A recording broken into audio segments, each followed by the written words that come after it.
Hello everyone, I'm Ayan and this is Jai and you're watching the 7th episode of our series sponsored by Coastal Pet Products of everything you can do with your dog while being stuck at home. And today we are going to talk about how to get your dog to listen to you even if he's far away. So grab your dog, get comfortable, settle in and let's begin.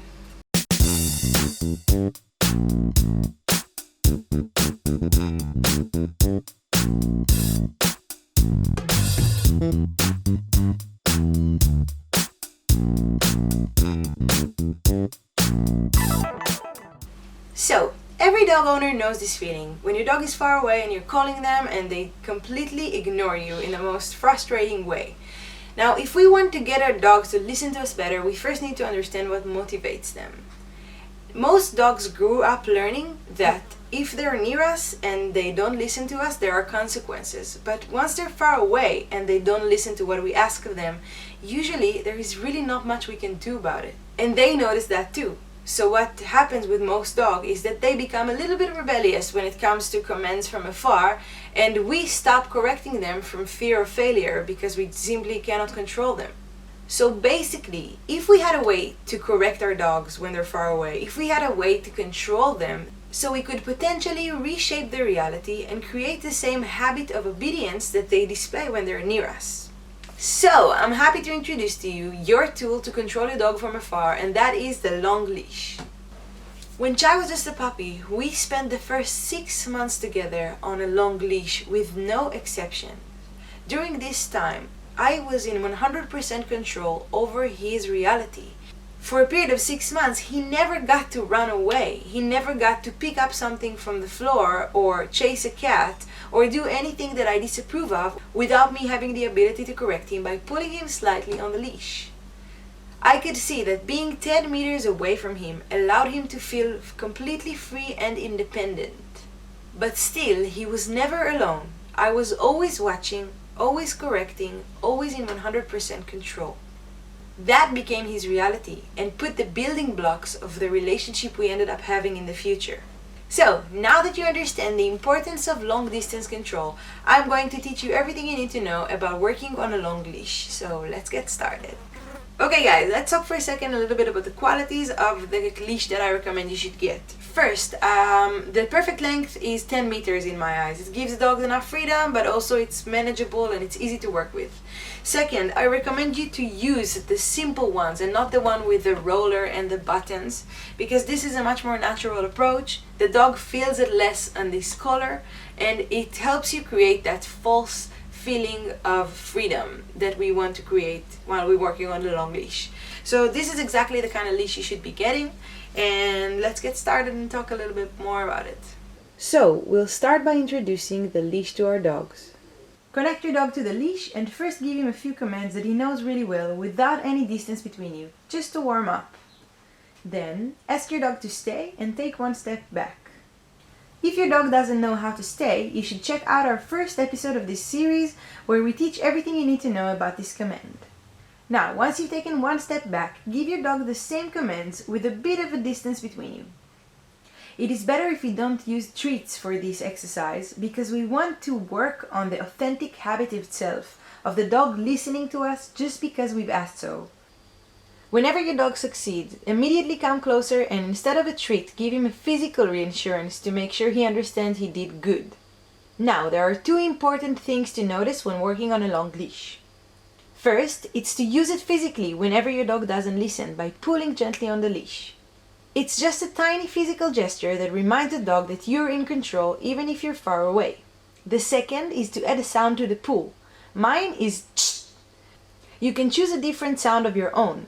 But make sure that from today on, every time you pull the leash, you add this sound.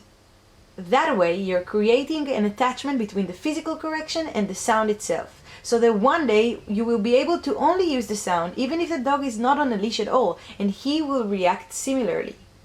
Keep practicing patiently while constantly moving further away from your dog. Another good practice is to let your dog chew on a toy or a bone while being connected to the leash and ask him to let go. Just like the previous exercise, start from really close and then slowly but surely move backwards. And remember, if the dog doesn't listen, correct him in the same way we mentioned before by pulling the leash gently and making the sound. Next, we're going to start walking our dogs outside using the long leash. Remember that this is not just a walk, but a working exercise.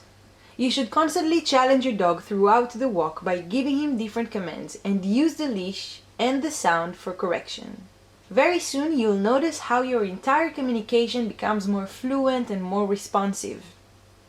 You can also set traps like leaving some food on the floor of the street and wait for your dog to notice. That way, you create more opportunities for learning experiences. The leash can also help you practice the stay command when you're outdoors, or work with your dog on different walking positions.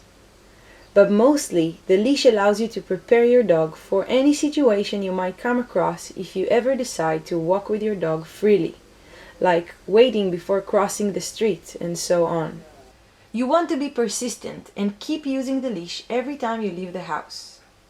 Keep working this way for at least a period of few months until you feel like your dog's obedience is in the level you want it to be and there is hardly any need for corrections anymore. Only then you can start setting him free. But remember that once you take off the leash and let your dog roam freely, you are basically giving up on your one tool of control and bad habits might quickly return. However, the best thing about the leash is that if you ever notice a change in your dog's obedience after a while of being free, you can always go back to the leash and continue using this method until your dog regains his good behavior. Okay guys, I really hope you liked everything we've been doing so far with the long leash. I just want to emphasize a few more extra benefits that this long leash has. The first thing is to get your dog to come to you immediately. One of the most frustrating things a dog can do is when you call them and they're far away and they're stalling and they're coming and going, and once you start working with the long leash and you practice a lot, you can perfect this command and get your dog to come to you the second you just call his name, which is an amazing benefit. The second is that the long leash teaches your dog that the 10-meter radius is the distance he is pretty much allowed to stray away from you. After working with the leash for a very long period of time, it becomes a new reality of the dog and he stops trying to wander too far or gets lost or run away. So it can give you a lot more peace, control, and trust with your dog.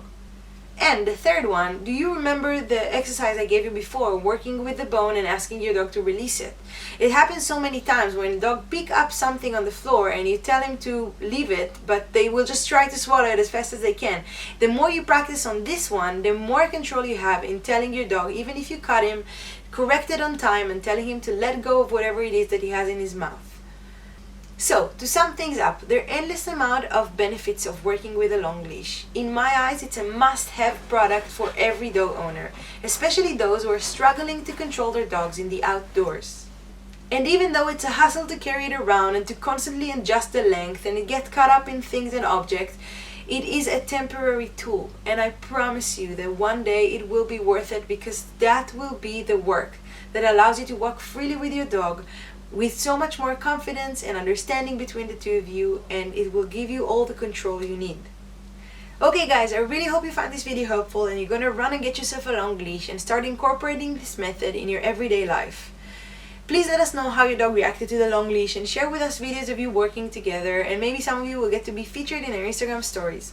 I also want to thank Coastal Pet Products for sponsoring this video, for giving us this amazing leash to work with. If you like the one we had or you want to see the other options that these guys have for long leashes, then you're more than welcome to check out their website in the link that I left in the description box below and choose the one that you like best for your dog. I want to remind you that recently we started a new service of giving individual online sessions for dog owners who have specific questions for the dog's behavior and would like to get my input on it. So if you're interested in getting more information about the service, you should send us an email to the address linked in the description box below, or contact us in any one of our social media platforms. And one more thing before we go, we only have one last episode before we complete this series. So, to the request of so many of you, I've decided to dedicate the last episode to giving you all of the information you need about traveling your dog. It's going to be relevant for people who want to travel small, whether camping or taking your dog for an afternoon somewhere, and to people who want to travel big and border crossing and flying. I'm going to try to squeeze all the information you need to know into one episode. Most importantly, as we're going to talk about traveling with dogs, you will see how valuable was all of this information that I gave you throughout this series, and why all of these little things can actually make a difference now that you want to start taking your dog to more places. So I cannot wait to see you there. Thank you for watching and have an amazing week.